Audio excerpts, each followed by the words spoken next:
ఇంకా తాడో పేడో తిరువూరు టీడీపీలో వర్గపోరు కంటిన్యూ అవుతూనే ఉంది. ఈ నెల 2న చెలరేగిన నెమలగుడి పట్టు వస్త్రాల వివాదం మంటలు రేపుతోంది. తిరువూరు టీడీపీ ఎస్సీ నేతలు వర్సెస్ కొలికేపూడి వివాదంగా మారింది. తిరువూరులో తన పనికి ఎవరూ అడ్డు రావద్దని కొలికేపూడి వార్నింగ్ ఇస్తుంటే కొలికేపూడికి అంతే స్ట్రాంగ్ గా కౌంటర్ ఇస్తున్నారు నియోజకవర్గ ఎస్సీ నేతలు. ఇవాళ తిరువూరు నియోజకవర్గంలో ఎంపీ చిన్ని పర్యటన ఉండటం మరింత కాకరేపుతోంది. అయితే లేటెస్ట్ గా తనపై హత్యాయత్నం జరిగిందంటూ సంచలన ఆరోపణలు చేశారు కొలికేపూడి. తిరువూరు ఎమ్మెల్యే కొలికేపూడి శ్రీనివాస్ కీలక వ్యాఖ్యలు చేశారు. ఈ నెల 2న తనపై 2 సార్లు హత్యాయత్నం జరిగిందన్నారు. తనని భూమి మీద లేకుండా చేయాలనుకున్నారని, అంతం చేయాలనే లక్ష్యంతో కొందరు ప్రయత్నించారని అన్నారు. ఎంపీ చిన్ని చెడ్డ వ్యక్తి కాదు, కానీ ఆయన అనుచరులు చేసి ఉండొచ్చు అన్నారు. తనకు భద్రత కల్పించమని సీఎం చంద్రబాబును, హోంమంత్రి అనితను కోరుతున్నాను అన్నారు ఎమ్మెల్యే కొలికేపూడి.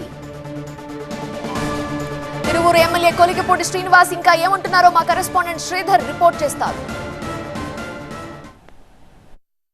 నాపైన హత్యాయత్నం జరిగింది, నన్ను చంపాలని చూశారని కూడా తిరువూరు ఎమ్మెల్యే కొలికేపూడి శ్రీనివాస్ అంటున్నారు. దానికి సంబంధించి ఆయనతో మరిన్ని వివరాలు తెలుసుకుందాం. సార్ చెప్పండి, అసలు మీపైన హత్యాయత్నం ఎప్పుడు జరిగింది, మిమ్మల్ని చంపాలని చూసింది ఎవరు?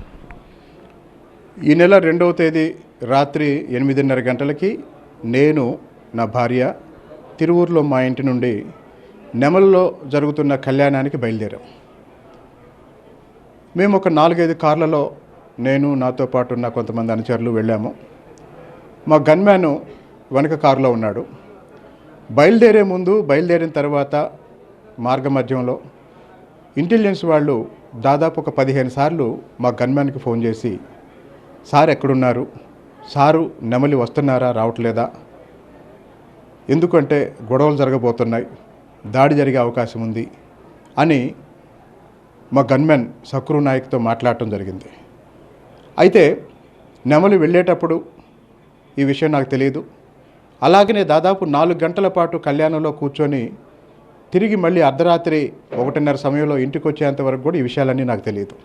నేను ఇంటికి వచ్చిన తర్వాత మళ్ళీ మా ఇంటి దగ్గర తెలిసింది ఏంటంటే, నేను రాత్రి 8:30కి ఇంటి నుండి బయలుదేరి వెళ్ళిన తర్వాత మా ఇంటి ముందు కూర్చున్న కొంతమంది స్థానిక నాయకుల్ని ఇంటెలిజెన్స్ వాళ్ళు వచ్చి, సార్ ఇంట్లో ఉన్నారా, బయటికి వెళ్ళారా అని వివరాలు కనుక్కొని ఫోటోలు తీసి ఎందుకు అని వాళ్ళు అడిగినప్పుడు, వాళ్ళు మీరెవరికి చెప్పకొద్దు, మా గురించి గొడవలు జరిగే అవకాశం ఉంది, సార్ మీద దాడి చేసే అవకాశం ఉంది అని చెప్పడం జరిగింది. నన్ను విమర్శిస్తూ ఈరోజు ఏమన్నారంటే, భూమి మీద లేకుండా చేయాలి అన్నారు. దాని అర్థం ఏంటంటే నా మీద దాడి చేయాలి, నాకు ప్రాణహాని కలిగించాలి అని.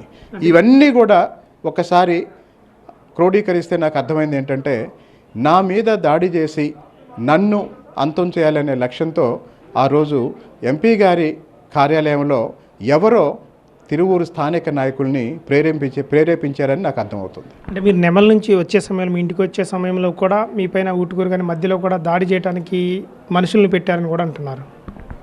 అంటే నేను ఇంటికి వచ్చిన తర్వాత, మా గన్మెన్ నాకు సమాచారం ఇచ్చిన తర్వాత, మా నాయకులు వాళ్ళకు వచ్చిన సమాచారం ఏంటంటే, నెమలిలో కరెంటు తీసి దాడి చేయాలని, నెమలి దాటిన తర్వాత కొణిజర్లలో దాడి చేయాలని, లేదా ఊటుకూరులో దాడి చేయాలని వాళ్ళు పథకం పన్నారు.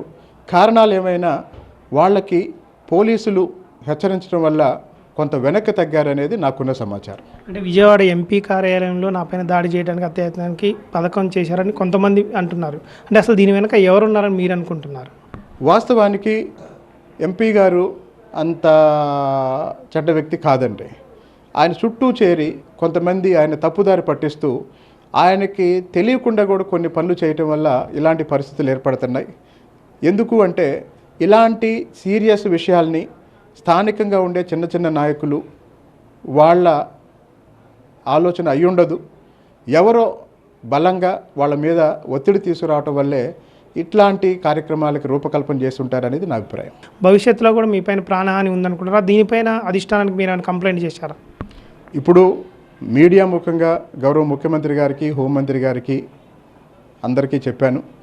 ఇక నుంచైనా పోలీస్ శాఖ వారు రాజకీయాలకు అతీతంగా భద్రతా ఏర్పాట్లు చేస్తారని నేను భావిస్తున్నాను. నెమల నుంచి వచ్చే సమయంలో కూడా నాపైన దాడి చేయడానికి 2-3 సార్లు ప్రయత్నం జరిగింది. ఆ తర్వాత ఇంటెలిజెన్స్ వారు కూడా దాదాపు నేను ఇక్కడ నుంచి తిరువూరు నుంచి నెమలి బయలుదేరే సమయంలో మా కానిస్టేబుల్కి దాదాపు 15 సార్లు కాల్ చేసి అడిగారు. ఎమ్మెల్యే బయలుదేరారు, దాడి చేసే అవకాశం ఉందని కూడా చెప్పారు. భవిష్యత్తులో కూడా నా పైన దాడి చేసే అవకాశం ఉన్నందున ఇటు ముఖ్యమంత్రి కానీ హోమ్ మినిస్టర్ కానీ తగు చర్యలు తీసుకోవాలని మాత్రం తిరువురు ఎమ్మెల్యే కొలకపూడి శ్రీనివాస్ అంటున్నారు. వీడియో జర్నలిస్ట్ అంజితో శ్రీధర్, టీవీ9 తిరువురు నుంచి.